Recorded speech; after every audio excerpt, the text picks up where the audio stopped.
Hey there, viewer. Ron speaking, and last year I made a video about my new hobby of collecting DVDs. Well, it's been a little over a year since that video, and,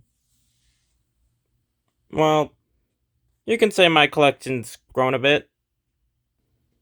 So, over the course of the last year, I've been buying more DVDs.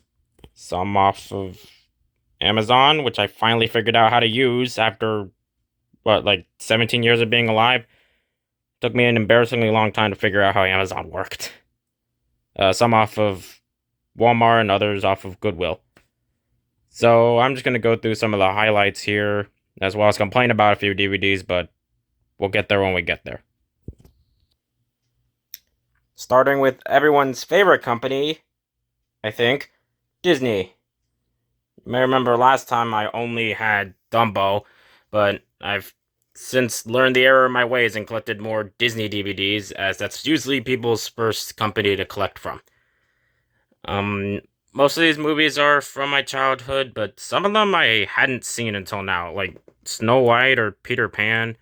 I hadn't seen those in my childhood. I didn't really care to watch those. Nightmare Before Christmas I didn't watch until a couple years back. Aladdin I hadn't watched till like 1 year back. Lilo and Stitch I'd watched like 2 years ago. Everything else here is pretty much from my childhood.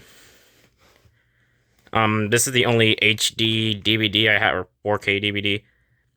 I can't find a regular DVD of this, and when I saw it, I think it was a Best Buy. It was more of an impulse purchase because I'd wanted to see this movie for a really long time, and it's now my favorite movie of all time. So you can say that was a good purchase. You may know this, I only have one Disney Channel DVD, Kim Possible, which, again, wasn't something from my childhood.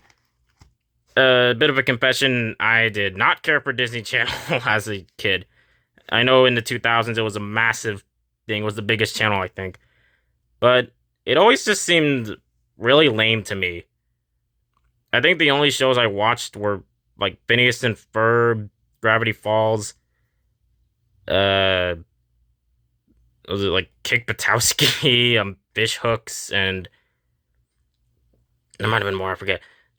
But yeah, Disney Channel wasn't a big thing for me. I was always more of a Cartoon Network, Nickelodeon, and PBS Kids type.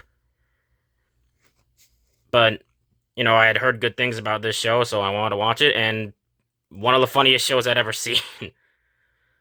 But, yeah, I love the Disney movies, but as for Disney Channel, I thought it was super lame. Because all I would see would be High School Musical or Hannah Montana and all this girly stuff, ew. And then I'd turn around and watch Powerpuff Girls, so there's that.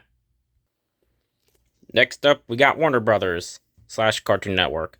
And I don't really have much to say here, except for the fact that Warner Brothers is the absolute worst at making DVD menus. I think I'll show you at the end of the video, but some of them, like this Teen Titans Complete Series or this Tom and Jerry one, they have very basic black templates for menus. Like, they'll just have a picture of the DVD art and then just the list of episodes. And some of them are even worse. This Courage the Cowardly Dog one, the first season DVDs have unique looking menus, but after that it ends up looking like Windows Movie Maker. Like, this is Warner Brothers talking about. I mean, they made this way before this whole fiasco that's going on right now with them. I'm pretty sure they can put in some money for a nicer looking menu. And in searching some of these DVDs, I realized how expensive some DVDs are. Like, for Ed, Edd, and Eddy, season 1 on Amazon was $90, I think, and season 2 was $10. I think it has something to do with the rarity of these nowadays. Same thing for Foster's Home. Season 1 was like $10. Season 2 is $200. So that's fun. Skipping DreamWorks, since all that's new there, is How to Train Your Dragon and was it Spirit? Which I hadn't seen that movie yet. We have Nickelodeon. And there's one thing I can praise Nickelodeon for, they are way better at releasing complete series DVDs than Cartoon Network is. Like, they have Cat Dog, which, this came in a cardboard sleeve, and then with two regular-sized DVD cases, and I guess they expected you to keep the cardboard sleeve, but I always throw them out because it's cardboard. What am I going to do with it? And it's just too much hassle to slide it open every time I want to watch one of these. I've also got Danny Phantom, the complete series, my favorite Nicktoon of all time, and Jimmy Neutron. One of the funnier Nicktoons. I was surprised at just how hilarious it was a couple years later. And I've got some Fairly Odd Parents ones. This one I got at a Goodwill, and this one I got off of Amazon. This one only contains Perry Idol, and then 2 other actual episodes, and then 3 do the Oh Yeah cartoons. So, not a lot of meat in some of these DVDs. But yeah, Nickelodeon's way better at releasing complete series for Nicktoons, because they have Wild Thornberries, Rugrats, Arby Monsters, which I want to watch that show, but I haven't gone around to it. Whereas Cartoon Network, I think the only complete series DVDs they have are Courage the Cowardly Dog, Teen Titans, which technically isn't Cartoon Network, it's Warner Brothers that they imported, Steven Universe, Adventure Time, and actually I think that might be it. There might be another one, I don't know. But yeah, you would think, especially with their 30th anniversary rolling around, they release complete series for Johnny Bravo or Ed, Edd and Eddy or Well, yeah, they did Powerpuff Girls, but that one's really hard to find. It's almost $200. But no, they just released like 2 seasons of his show and then forget about it. It's very annoying. Skipping VeggieTales because there's only like 2 new DVDs there. We got 20th Century Fox, which is technically a Disney company now, but I'm separating them for the sake of simplicity. So we got the first 2 Home Alones, the Blue Sky movies, Rip Blue Sky, sorry, my knee is in the shot, and Anastasia, which everyone confuses for being a Disney movie. It's not. It's a Don Bluth movie. It's technically a Disney movie now, they own it, but it was not made by Disney. I'm tired of people constantly mistaking this for a Disney movie.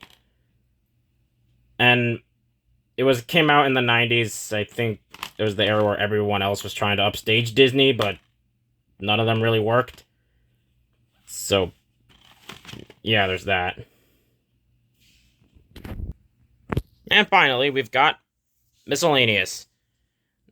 DVDs from companies or whatever that I don't have anything else up. So we got Land Before Time, which I still have not seen.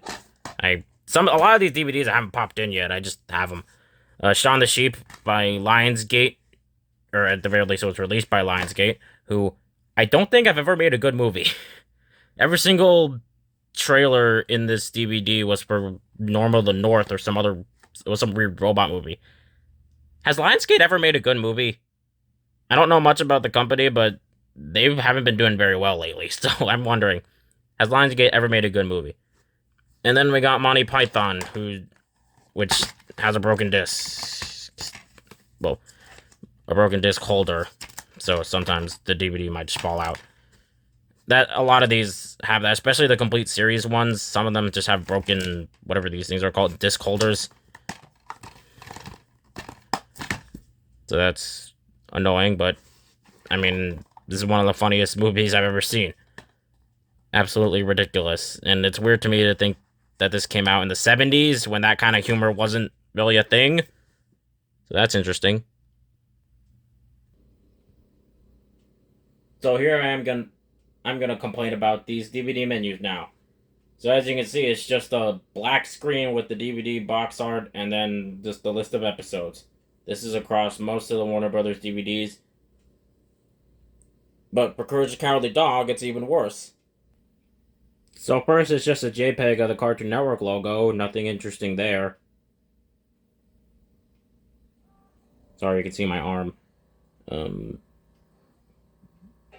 see? It's a white background with a clip art of Courage, and these icons that look like something out of a DVD maker. Like, you see this? This is a professionally released DVD, not a home video. Why does it look like this? And I know they're capable of making more interesting menus because they have this one on this very same box set. Obviously, it's nothing amazing, but it has all the backgrounds of the show, and it just looks more interesting. So why do they have to opt for that Windows Movie Maker looking junk? But anyway, that's my current DVD collection. I'm not sure if I'm gonna make another update on one of these. And yeah, I gotta clean this up now. So until the next time I decide to upload, see ya, viewer.